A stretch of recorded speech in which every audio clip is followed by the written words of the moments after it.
Hello and welcome to another Maggie's beer review. So, over in the tap room, obviously.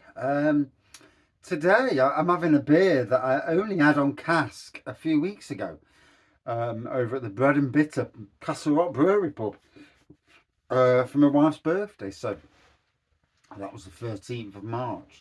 It is now the, what is it, 26th, 27th, 25th. So, yeah, 2 weeks, just under. And yeah, that was on keg in a pub where I couldn't really talk.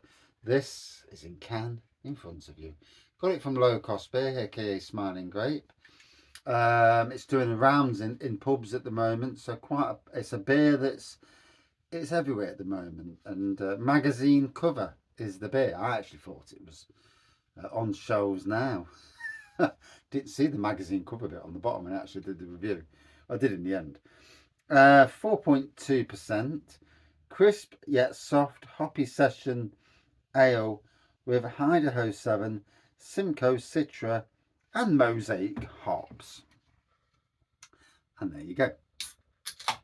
So, crack it open. Big hoppy aroma on this. Yeah, like I say, it's nice to see Deya out there in pubs on cask or keg even. And nice to be able to actually get the chance to drink it. I don't go to the big craft beer places in Nottingham city centre where these are a lot more prevalent. I end up going to cask beer pubs more because that's where my friends go, and you know, getting out, it's not always easy, in the grand scheme of things. So with this, it's same as the tin actually.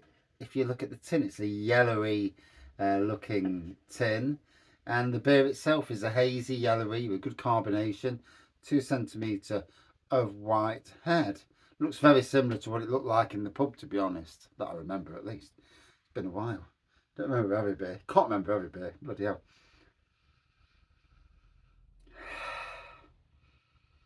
Hoppy, dank aroma coming off this.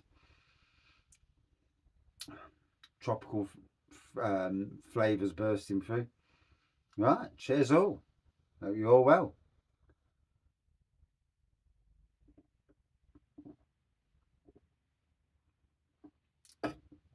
Quite smooth on the taste, with a nice crisp back end on there. Good fluffy head on there. Like I say, it's nice to get these beers. Like I say, I don't know the history of this beer, anything about it. I always thought when I first came into beer reviews, I thought Deya was a Derby, being DE based brewery, but obviously it's not. It's in Cheltenham. I think it's in Cheltenham anyway. Let me just double check because I'm sure it is. Yeah, yeah, I thought it was. Unit 27, Lansdowne Industrial Estate, Gloucester Road, Cheltenham. Deya Brewery on Twitter and Insta. If I'd have thought this when I started doing beer reviews, I'd have had the same name across all social medias. Makes life a lot easier. But obviously you stayed with the name you've got now, and I'm slightly different on each social media.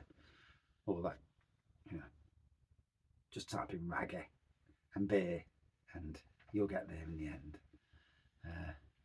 Yeah. If it's a picture of me in front of the beer, the Raggy's tap sign, then you know you're winning. You're halfway there.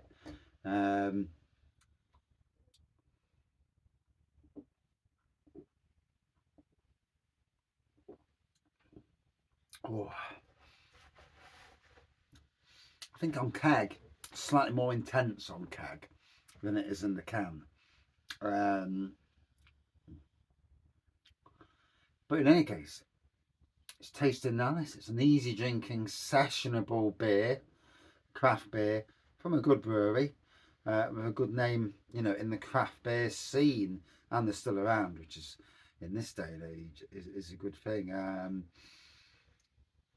I'm speaking today to somebody from the brewery community, and breweries aren't worth as much as there used to be. The kit and a lot, you know. Yeah, it's quite worrying in a lot of ways, really. Um,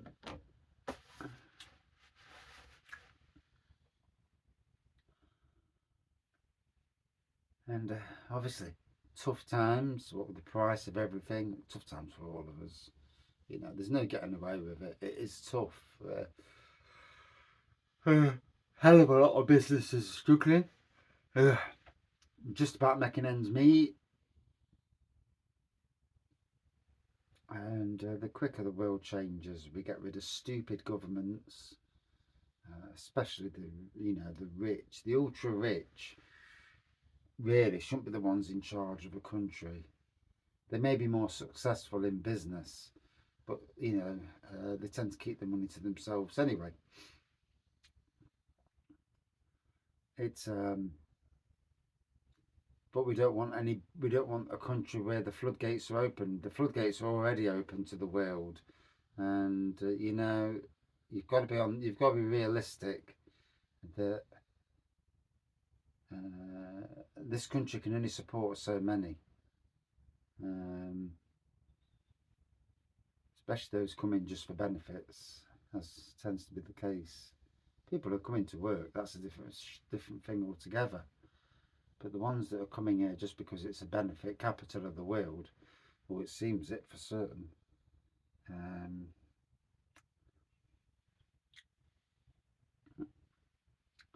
or is it? You know, sometimes can you believe what you read on the news? Um, it's like COVID in some ways. Um, there were news articles where it was openly admitted that they were using language to scare people to not go out, to not meet up. And what are they doing in government? Parties. And it's like, oh, so you'll scare the bejesus out of people. I mean, a lot of people were truly scared. And, conspiracy theorists will have a field day with some of the stuff that's been happening. But anyway, on with the beer. Looking forward to this year. Would like to see Deya up at Nottingham Craft Beer Festival at some stage.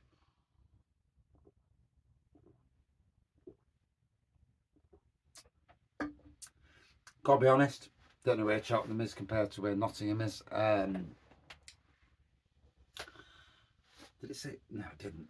Yeah, not really 100% sure. I've never been to Cheltenham, so I know there's horse racing there, if memory serves me correctly. But that's about as much as I know. Yeah, sheltered life, eh? I know where work is, and home, and the pubs. But other than that, yeah. And I know most Latin names of plants, but we all know what we know, don't we?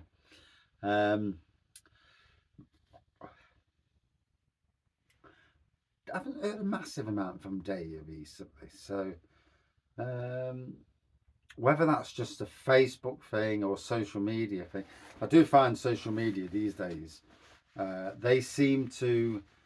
It's funny that when they want you to know something, they will flood. Even if you're not a fan of that, they will flood your account with that news.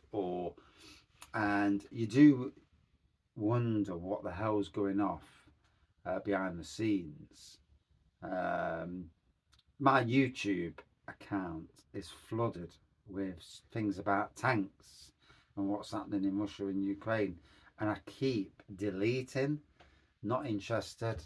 Not that I don't feel really, really sorry for the Ukrainians, but I'm trying to, take negativity out of my life, and yet still, it goes away for a couple of days and then it comes back with a vengeance, and it's like,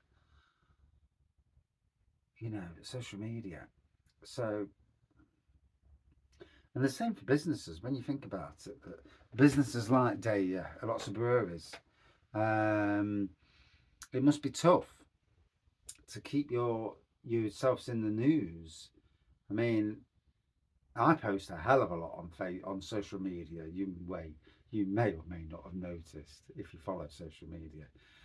If you're a fan of Raggy's beer reviews across any of it, you'll notice that there's a lot of posts. I mean, I'm putting out between 4 and 6 videos a day.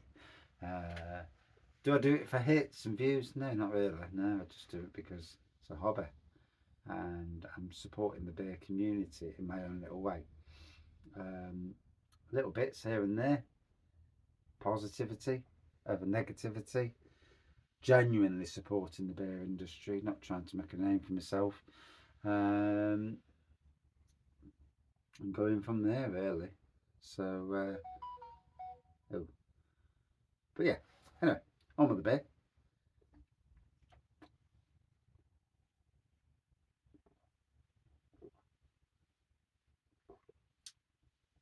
It's funny, there was a time I wouldn't touch a 4%er because it's nowhere near strong enough for me. And these days, I'm being really, really good because I've literally not got a lot of strong beers at all in the itinerary behind me. So, oh, does that mean I'm getting better? Yeah, there's always a relapse, but mental health is better these days, on the most part at least. I have good and bad days, mostly at work at the moment, to be fair, but I do have good and bad days. And like I say, trying to focus on positivity is a key thing for me.